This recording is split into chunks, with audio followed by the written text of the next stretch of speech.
how to honor commitments for yourself as well as you do for others.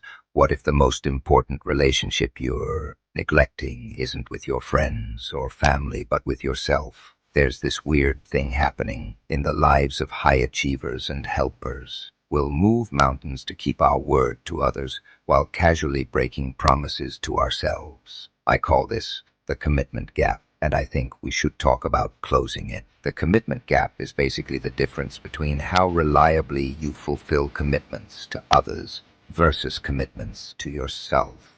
For most of us, this gap is way wider than we'd like to admit. Let me tell you about Michael. Michael is that guy everyone respects at work for being reliable. When his boss needs something urgently, he stays late. When colleagues are drowning in work, he jumps in to help. His team knows one thing for sure. If Michael says he'll do it, you can count on it happening. But then there's the other side of Michael's life. For 3 years, Michael has been promising himself he'll write a book, start working out, and build a side business. Every Sunday night he creates a plan.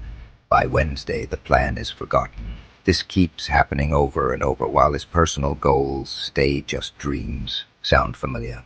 This isn't really about being lazy or having no discipline. Something much more interesting is going on. I've been thinking about this a lot lately. When we make promises to others, our brains actually process things differently than when we make promises to ourselves. When someone else is counting on us, our social reputation feels threatened. If we fail, we have external accountability. We get clear feedback on our performance. We receive recognition when we finish. But with self-commitments, nobody sees when we fail in private. We can talk ourselves into breaking our word. The consequences seem far away and unclear. Our brain's reward system responds differently. This isn't weakness. It's partly how we're wired, actually. Wait, that's not quite right. It's not just how we're wired. It's also about the systems we've created around different types of commitments, and we can change these systems. I noticed this pattern in myself a few years back. After working through it and seeing the same thing with hundreds of clients, I've identified what I think of as the 4 commitment pillars. These are the main differences in how we handle promises to others versus promises to ourselves. Pillar 1, clarity with others.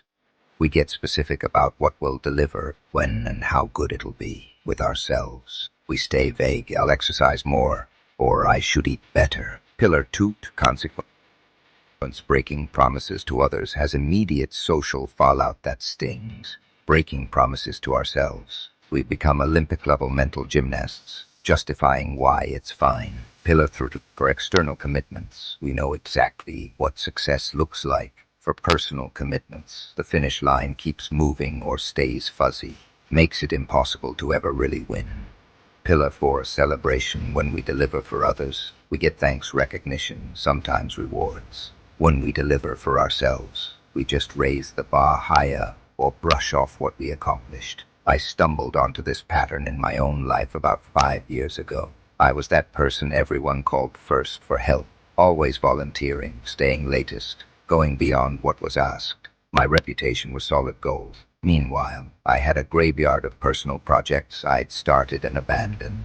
The moment everything changed for me was realizing something that hurt. If I treated my friends the way I treated myself, I wouldn't have any friends. I broke promises to myself daily, while twisting myself into knots to keep even tiny commitments to others. This wasn't just inconsistent. It showed a fundamental lack of self-respect. So I tried something simple. I started treating commitments to myself with the same seriousness as commitments to my most important clients. Wrote them down, created accountability structures, defined exactly what "don't" meant. The results changed not just what I accomplished, but my entire relationship with myself. Here's how you can close your own commitment gap. Step 1, ignore it for 1 week. Track every promise you make to others and to yourself. Note which ones you keep and which you break. The pattern will probably surprise you.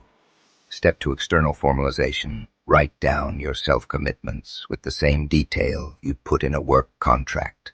Include exactly what you'll deliver, your specific deadline, how you'll measure success, when you can call it complete. Step 3, accountability engineering. Create external accountability for internal commitments. Find an accountability partner for weekly reviews. Put money on the line that you lose if you don't follow through. Make public declarations that put your reputation at stake. Set up check-ins you can't easily ignore or reschedule. I find the money one works particularly well for me. Something about losing $50 makes my brain take things much more seriously. Step 4, consequence. Define the real costs of breaking self-promises. Not just future impacts, but how it damages your trust in yourself, how it reinforces negative beliefs about who you are, the compound effect of potential never realized, specific opportunities you miss through inaction. Step 5, celebration. Create meaningful rewards for keeping promises to yourself, not as bribes, but as recognition that your commitments to yourself matter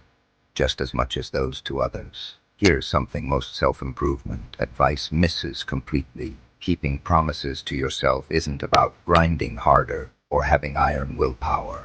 It's about raising self-commitments to the same level of seriousness as commitments to others. When you close the commitment gap, something big happens. You start achieving those personal goals, sure, but your relationship with yourself transforms. You begin to trust yourself. Your self-respect grows. Your confidence becomes more stable. I've come to believe the best predictor of success isn't talent or who you know or luck. It's whether you've built the ability to keep promises to yourself today. Pick one personal commitment you've been putting off.